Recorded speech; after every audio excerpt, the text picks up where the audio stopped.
ب10 جنيه بس هنقدر إن احنا نشوف معالم القاهرة الحديثة والقديمة من داخل قاهرة المعز، وبالتحديد في جنوب قاهرة المعز عند باب ذويلة الثاني أو بوابة المتولي.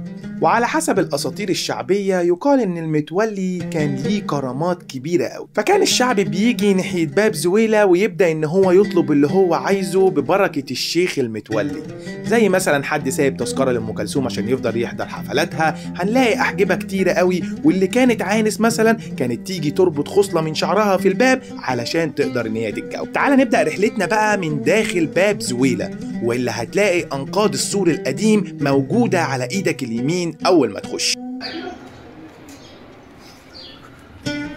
كده أنا أصبحت خارج السور وخارج قاهرة المعز.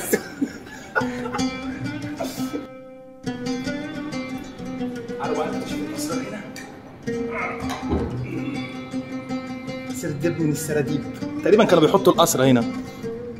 وفي أقوال تانية بتقول إن المتولي جاية من متولي الحسبة، وهو المسؤول عن فرض الضرائب على البضاعة اللي كانت داخلة للقاهرة الفاطمية. في أقوال تالتة بتقول إن اسمه المتولي علشان تومان باي اللي اتعدم عليه كان متولي حكم مصر نيابة عن السلطان الغوري. طيب جت منين بقى باب ذويلة؟ ودي اتسمت على قبيلة مغربية جاية مع الفاطميين وسكنت المنطقة اللي حوالين باب ذويلة، فانتسب الباب إلى تلك القبيلة. طب احنا قلنا ان اسمه باب ذويلة الثاني، والثاني يبقى معنى كده ان كان في باب اولاني اتبنى في عهد جوهر الصقلي من الطوب اللبني، ولكن لما جه بدر الدين الجمالي في عصر الوزراء العظام سنة 485 1092 عدل حدود القاهرة الفاطمية ليصبح الباب كما تراه الآن.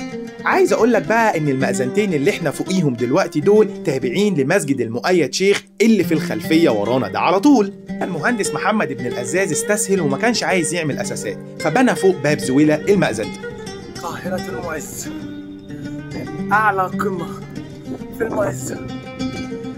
عقبال ما وصلنا المنطقة دي تعبنا قوي، والله تعبنا قوي. عمرك فكرت ليه أي حد بيقول للتاني أنا هعلقك على باب ذويلة؟